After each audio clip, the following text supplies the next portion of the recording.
Olha, quem nunca, né? A gente está viajando ou de repente vendo um documentário e bate aquele pensamento: nossa, mas que costume estranho.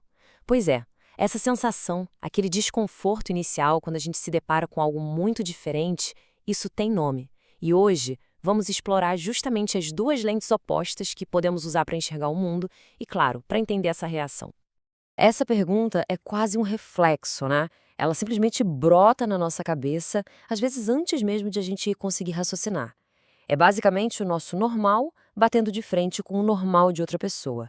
E a primeira reação, quase sempre, é de estranhamento, ou até, vamos admitir, de julgamento. E essa reação, sabe, esse juízo de valor que parece automático, não é só uma opinião pessoal perdida no ar. Na verdade, é um fenômeno com nome e sobrenome, algo que a antropologia estuda a fundo. Ele acaba revelando a lente que a gente usa, muitas vezes sem nem perceber, para olhar o mundo ao redor. O nome disso é etnocentrismo. É a tendência quase que natural de colocar a nossa própria cultura bem no centro de tudo, como se ela fosse a única régua certa para medir o resto do mundo. E aí, tudo que foge desse padrão é logo visto como estranho, errado ou, no pior dos cenários, como algo inferior. Aqui, vale a pena fazer uma distinção que é crucial. Etnocentrismo não é a mesma coisa que racismo. É bem importante separar as duas coisas. O racismo, ele se baseia em supostos critérios biológicos, em pseudociência, para discriminar. Já o etnocentrismo tem um foco em outro lugar, na cultura. Ele julga e desvaloriza os hábitos, os costumes, as crenças de um povo, não a aparência física ou a genética. E um pensamento assim está longe, bem longe de ser inofensivo. As consequências podem ser, na verdade, devastadoras. É o etnocentrismo que serve de combustível para classificar costumes diferentes como selvagens, sabe? É ele que cria conflitos até entre classes sociais dentro de uma mesma nação e que, historicamente, serviu como uma desculpa moral para nacionalismos extremos e para toda a violência do colonialismo. E essa citação, ela ilustra com uma clareza incrível a arrogância que está por trás do etnocentrismo. Essa crença de que a própria cultura não é apenas diferente, mas que ela é superior. E que o outro, coitado, precisa ser corrigido, salvo ou iluminado por nós. Ok, então, se o etnocentrismo é essa armadilha de julgar tudo a partir do nosso próprio umbigo, qual seria a alternativa? Existe um jeito de olhar para o diferente sem cair direto na condenação? Bom, a antropologia diz que sim, e ela nos oferece uma ferramenta completamente nova para isso. E essa ferramenta se chama relativismo cultural. A proposta aqui é uma virada de chave de 180 graus. A ideia não é ficar julgando se algo é certo ou errado, mas sim tentar entender por que aquela prática, aquele costume, faz sentido dentro da lógica daquela cultura específica. É uma mudança de perspectiva total. Então, o ponto crucial é este. Relativizar não significa aprovar tudo de olhos fechados. De jeito nenhum.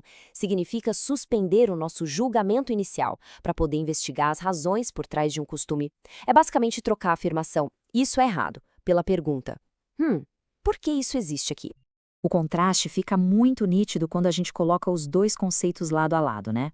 O etnocentrismo julga de fora para dentro, sempre partindo de uma suposta superioridade. Já o relativismo cultural faz exatamente o caminho inverso. Ele busca entender de dentro para fora, mergulhando no contexto que dá sentido àquela prática. E essa é a grande sacada dessa abordagem. No momento em que a gente troca o julgamento automático pela pergunta "por quê?", a gente consegue escapar da armadilha das conclusões fáceis, daquelas conclusões que nascem só do nosso estranhamento inicial e que muitas vezes estão completamente equivocadas. E aí vem a grande questão, que é uma dúvida super válida. Se a gente busca entender tudo, isso quer dizer que estamos proibidos de ter uma posição moral sobre as coisas? Se eu não concordo com uma prática, isso automaticamente me torna uma pessoa etnocêntrica? Para tentar responder essa pergunta, vamos ter que analisar um exemplo do mundo real que é, bem, extremamente complexo e doloroso. Vai ser um verdadeiro teste de fogo para a nossa capacidade de aplicar o relativismo cultural sem, com isso, perder o nosso senso crítico. Vamos seguir esse fluxo de pensamento. A reação etnocêntrica, a primeira, é de puro horror. Que gente horrível, são monstros sem coração. Mas o relativismo cultural nos força a dar um passo atrás e perguntar, ok, mas qual o contexto disso?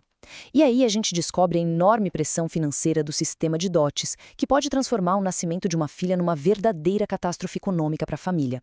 Com essa informação, a percepção muda. Não quer dizer que estamos justificando o ato, mas começamos a enxergar não monstros, e sim pessoas em desespero tomando decisões trágicas sob o peso de um sistema social opressor. E aqui a gente chega na resposta definitiva daquela pergunta. Compreender as pressões sociais e econômicas que levam a uma prática terrível não significa de forma alguma concordar com ela. Muito pelo contrário. Significa entender a raiz do problema, que é, no fim das contas, o único caminho possível para quem realmente deseja lutar por uma mudança que seja efetiva. Então, para resumir, o princípio central do relativismo cultural é este: não existe cultura superior ou inferior. Ponto. Cada cultura é um sistema complexo, que só pode ser de fato entendido em seus próprios termos. E nesse processo de entendimento, o contexto nunca é só um detalhe. O contexto é a chave de tudo. E para a gente fechar, fica uma reflexão. Que tal a gente virar essa lente para nós mesmos? Se alguém de uma cultura completamente diferente olhasse para os nossos rituais, para os nossos valores, para as nossas obsessões, o que será que essa pessoa acharia estranho, ilógico ou até mesmo absurdo? Pensar nisso talvez seja o primeiro passo para ter um olhar mais aberto e generoso sobre o mundo.